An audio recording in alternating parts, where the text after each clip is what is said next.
This episode right here of All American had to be one of the most emotional episodes we have ever seen.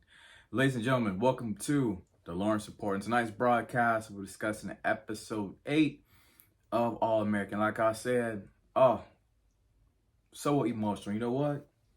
I got some tissue here. If y'all need some, while we are discussing this episode right here, because your boy, this episode right here got your boy last night. I ain't gonna lie, a few tears rolled down my face because it was a lot. It was a lot to handle in this episode, and I mean it in a good way. But we all miss Billy Baker. And in fact, I'm rocking, y'all see this right here, a little track jacket that I got from my closet in honor of Billy Baker, because if it's one thing that we know about Billy, he always wore those track jackets. So, like I said, I'm rocking a little Nike one I had here in my closet. It's for you, Billy. It's to honor you, the man, the myth, the legend that you are, the former dad that we all miss from All American, right? On a scale of 1 to 10, this right here was an absolute 10. In fact, to me, this episode was a top five All-American episode, right? And talking about throughout the history of All-American, top 5 for me. But I gotta ask y'all this question. Why do you guys think that Billy Baker was so impactful on his family, his community, and so on? Let me know down in the comments. So, yeah, last night's episode, man, it was, everybody acting was so good. Like, and Greta bodied her role last night. I mean, she killed her role. Give that woman an Emmy for that performance. And she's been killing it all season long. Her arc that the writers have given her when it comes to her mental health journey and things of that nature, killing it. Like Greta, she is in her acting bag. And not to mention, the one that really got to me, the one that had me having to use these right here last night,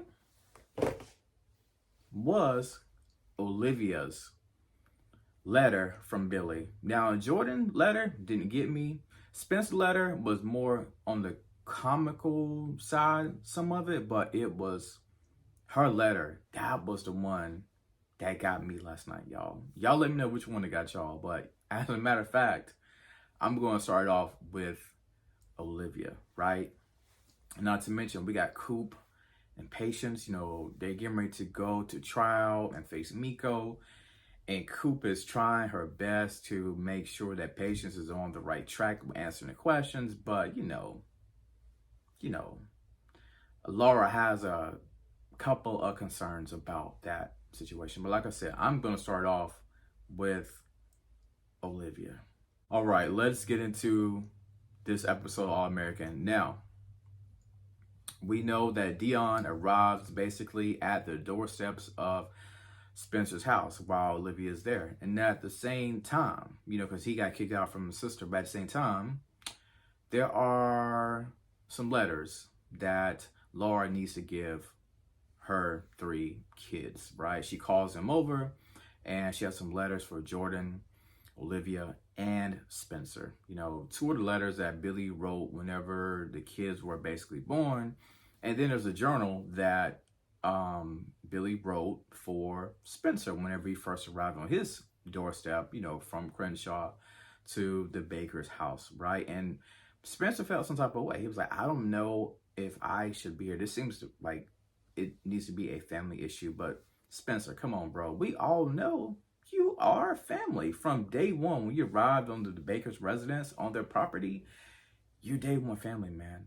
So, you know, Laura's giving out these letters, and she kind of lets everybody know that, you know, all 3 of y'all are having a tough time, y'all, individual lives. And I think that these letters, I'm paraphrasing here, I think that these letters can help you guys get over the hump. Now, Olivia kind of got into her own head, right? Her professor's waiting for her to send in the final touches of the book, right? But for some reason, she couldn't just send it in quite yet because she said it felt like the book was missing something, right? But when she opened up the letter from Billy, he gave her that reassurance, that drive, that push that she needed, right? And I love how Billy said this to both the twins. Like, don't tell the other one, but you have always been my favorite twin. Basically, he's saying that I can't choose, both of them are my favorite twins, right? And he always called his daughter Liv baby girl, right? And he said that, your eyes have always been so big, so bright, they can light up the entire room. And the world needs to know about your light, and that, I'm always going to be here for you. I love you.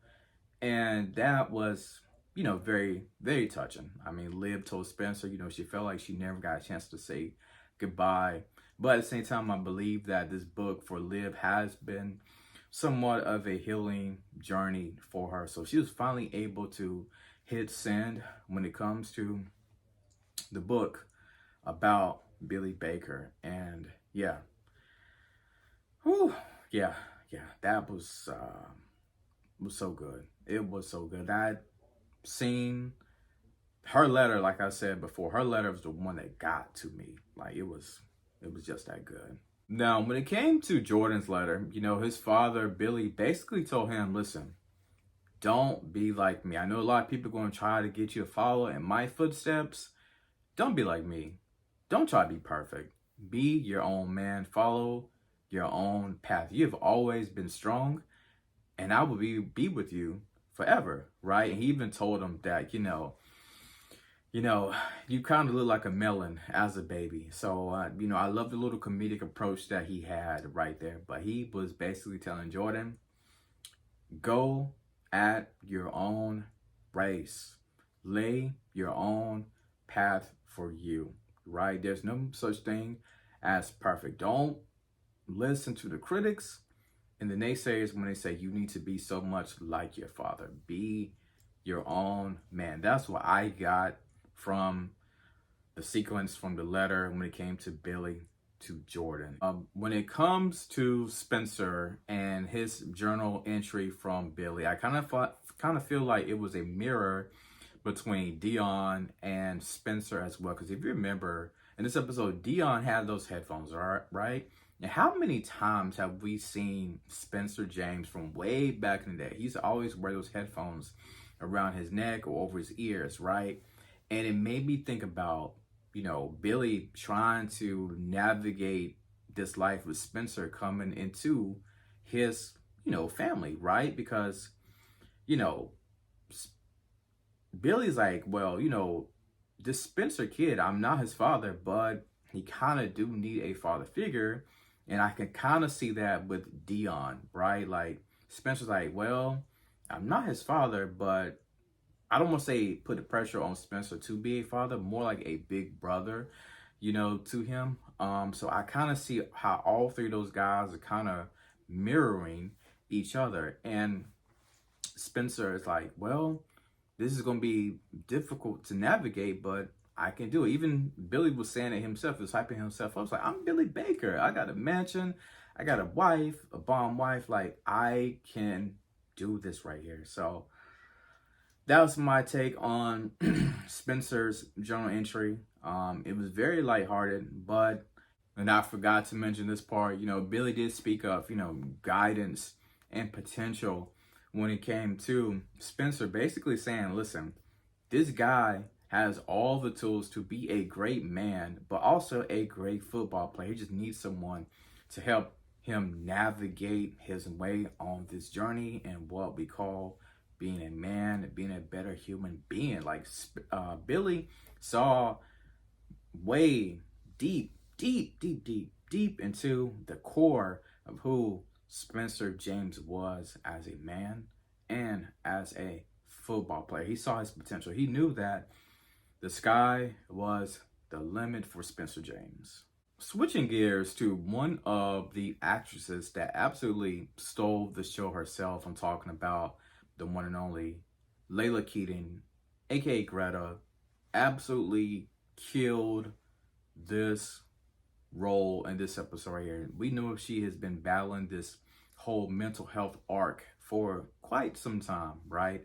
And, you know, she's finally going to see a therapist. And this is for my Bel Air fans, right? I couldn't help but notice that this actress looked familiar.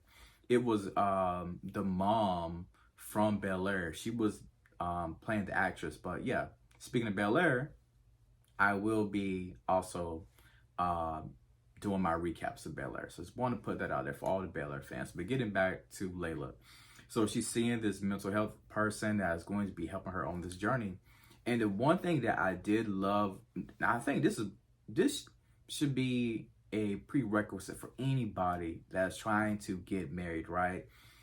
Layla stepped out on faith. She knew that she had some issues from her past, but she didn't want to bring them into her future marriage, right? She said that, you know, her mother has some mental issues and her father wasn't exactly sure how to navigate them. In fact, marriage kind of exacerbated her mother when it came to her mental health, right? And, you know, when Jordan dropped that bomb that he wanted to get married, it was kind of like a trigger for her. It's not that she doesn't love him, it's just that she needs to take care of some past trauma that she is currently facing, because this past trauma could potentially linger on into her future marriage. So I'm glad she's taking care of some of those demons of the past and are trying to slay them, trying to kill all that before she even thinks about walking down that aisle with Jordan. So that's why I was saying it's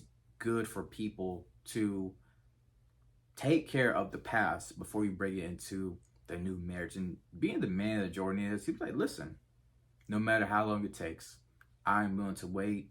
We will conquer this together. So yeah, Jordan being the man that he is, he's going to wait. Layla is continuing to conquer those demons from the past.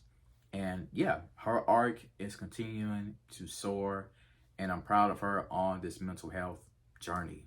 I kind of feel how Jordan was feeling. You know, Coach Mack went on a show and, you know, well, let me back up. You know, Jordan's feeling, well, thinking about going to the draft, right? He's thinking about going early. Like, yo, it's my time to go to the draft. He's talking to Coach Mack about it. Cool, right?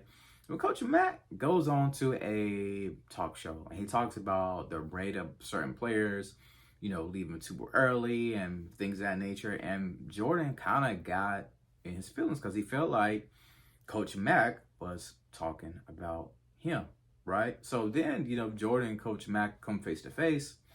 He's like, yeah, I didn't appreciate you, Dirty Mac, and dirty talking about me like that. But just know when it comes to me going to the draft, I will be thinking about myself. Because you're, you know, Coach Mack is worried about, you know, the recruits for next year and, you know, trying to repeat if they can win it.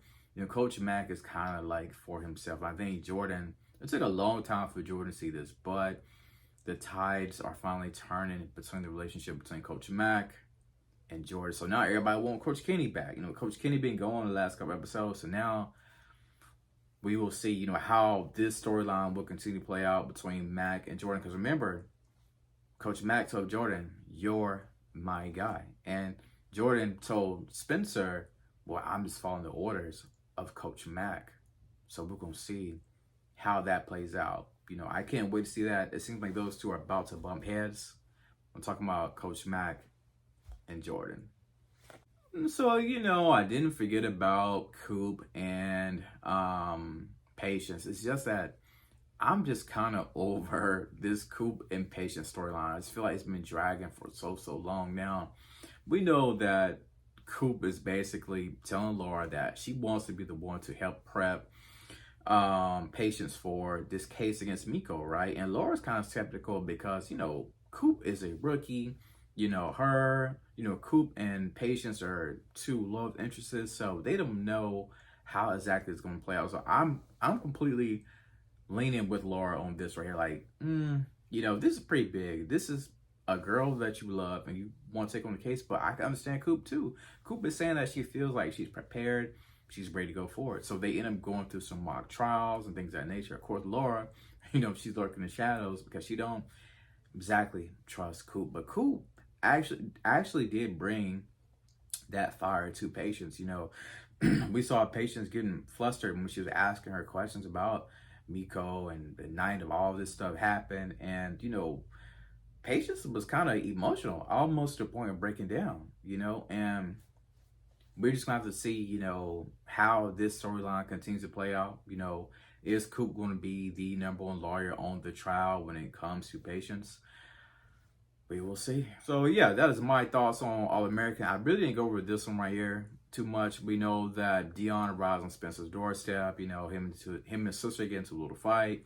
And I think his sister was upset that, well, you know, I put all this time and effort in him, and you know how it is. You got the NIL money, and you know, Dion has a potential future NFL where he can lift his family from where they're currently living at, like their current living environment. He could put them in a better financial status, right? So I really didn't talk too much about it, but you know, it was funny when Spencer was able to meet the sister, and the sister was like, "Who do you think you are? You think you're some type of what she say? I forgot what she said, like a counselor or something like that." But yeah, like I said, not too much about Dion.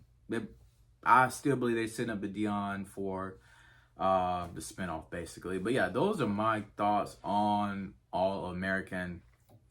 Great episode. Very emotional. Top 5 episode, like I said. Next week we got the 100th episode that Daniel will be directing, so I'm excited about that right there. As always, feel free to leave your comments on my videos and the likes. I always definitely appreciate that right there. So yeah, that's my thoughts on All American. Appreciate it, y'all. And as always, thank you for tuning in to the Lawrence Report.